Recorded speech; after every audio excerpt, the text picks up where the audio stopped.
The rational mind is an obedient servant. He said, we have created a society that honors the servant and has forgotten the gift.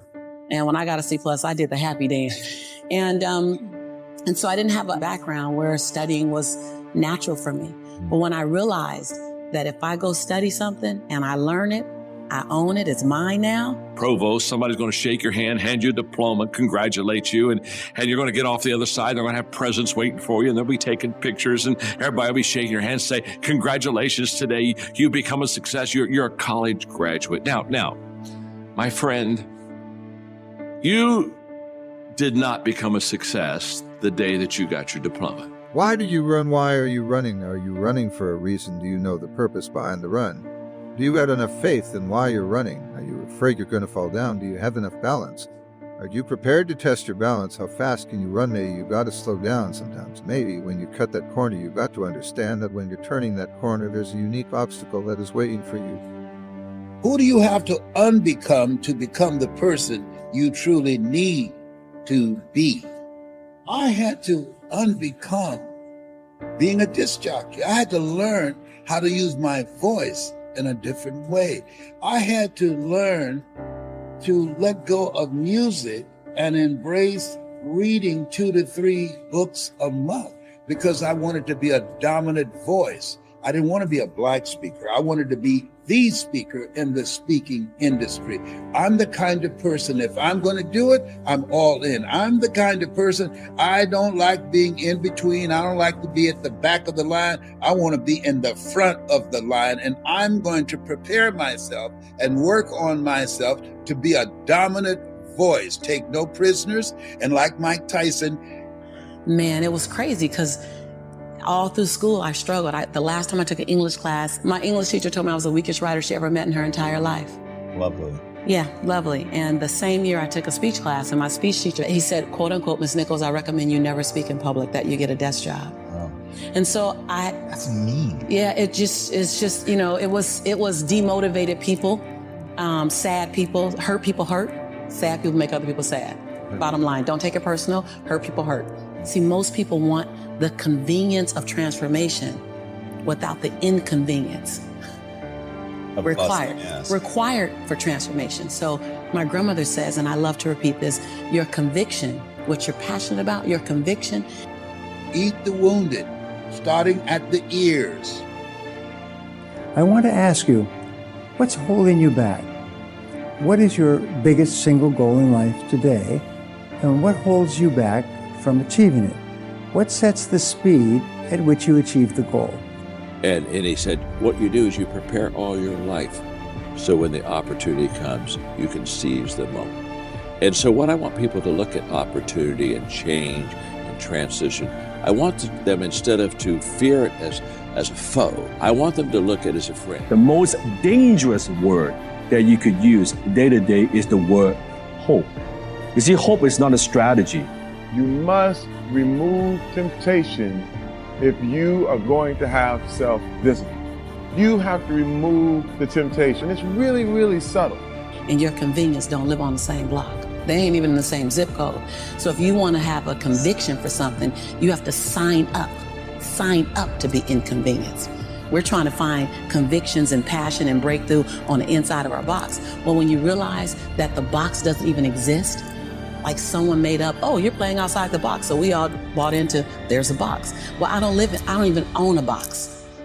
I don't even want to get in your box. You better come out here because I ain't getting in there. And so when you start thinking like that, Tom, all of a sudden, everything is possible. So I disrupt people when I say, you want to make me extraordinary, because it lets you off the hook. What if the God that we call God, the divine, whatever your faith is, what if there's no partial? It's not going to give me a hookup and not give you one. Not going to give me an opportunity and not give you one.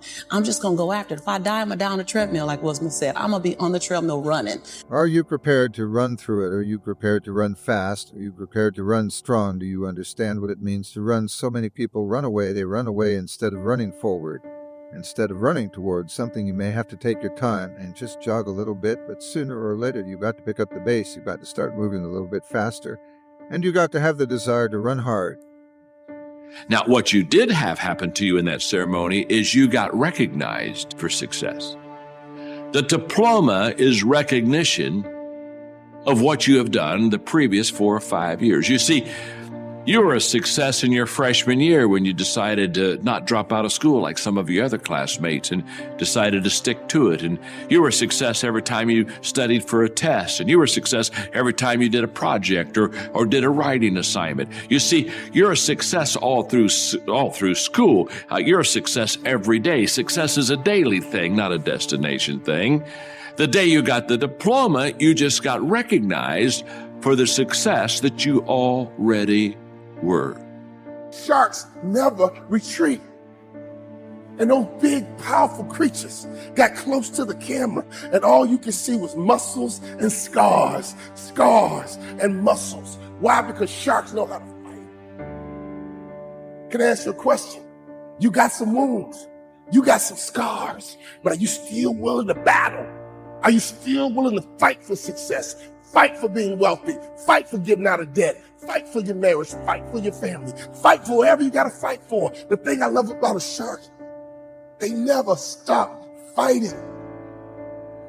Don't let failure stop you. Don't you ever let rejection stop you. Don't you ever let people stop you. You stop moving forward because they said this and they said that. Let me tell you something about what he say and she say. Haters stopped you? Really?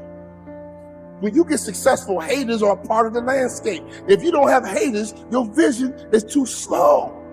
If you could trade places with someone right now, the person that you're trading places may have it just a little bit tougher than you have it going on in your life right now. So many people are suffering from so many things in this world at this moment, but yet you're complaining. So many people in this world right now wish they could trade places with you, but yet you're still complaining. You don't have that right to just give up. You don't have that right. Now that's very essential.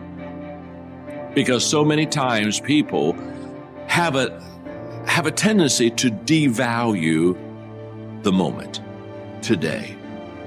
What they do is they greatly value the destination. And so they kind of talk about, well, when I get there, or if I arrive there, or when I do that, or when I accomplish this. And they don't understand that success is a daily thing. And I'm here to share with you that the secret of success is determined by your daily agenda. In fact, I wrote a book a few years ago called Today Matters.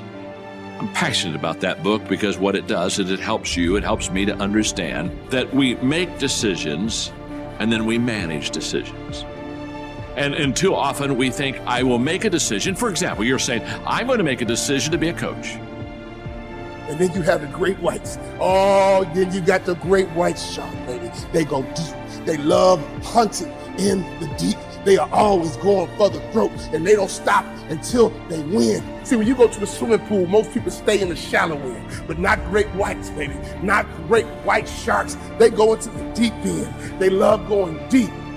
For you to become a millionaire, you got to go deep. Some of you guys got to read more. Some of you guys got to study more. Some of you got to change your relationship. Why? Because your friends are shallow. Your family is shallow. If you want to be a great white, baby, you got to get some new friends. You got to get some new conversations. You got to get some new material, new information, new access to new people that can take you to a place you've never been. All great white, baby, they go deep. It's time for you to go deep. Whatever you put me in, I'm going to make it out on top. Wherever you drop me off, I'm going to make it. Why? Because I'm a shark. You have to realize that you don't have any other opportunities waiting for you if you're not willing to work for the first opportunity that's been given to you. You don't have a lot of time left, so there's no reason to complain. You're not even in the position to complain. You have to figure out there has to be another idea about you, and you have to understand that there has to be something even greater and more challenging waiting for you.